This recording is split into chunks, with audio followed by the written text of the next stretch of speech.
আমি তো সত্যি কথা কইলেই দোষ। হুম, বেশি বাড়াবাড়ি কইরো না। আমাদের সাথে কিন্তু লাগতে আইসো না। আমাদের দোয়া কিন্তু কবুল হয়। আল্লাহ কিন্তু মৃত্যুর আগে হইলেও একবার না একবার মানুষের দোয়া কবুল করে। বিশ্বাস হচ্ছে না? সাথে থাকো, প্রমাণ দেই।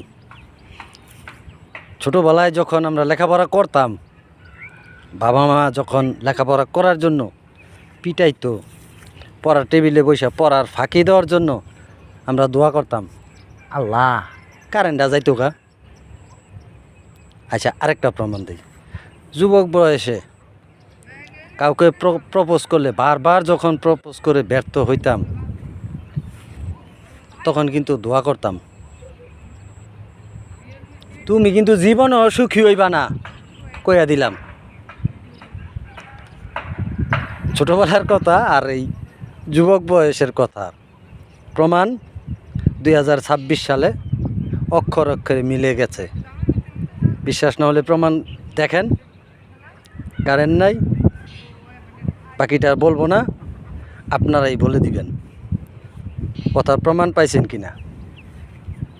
একটি বিশেষ সতর্কবাণী, যদি কেউ আমার যুবক বয়সের কথায় বা দোয়াতে কেউ কষ্ট পেয়ে থাকেন, তাহলে কর্তৃপক্ষ অর্থাৎ আমি কিন্তু দায়ী নই।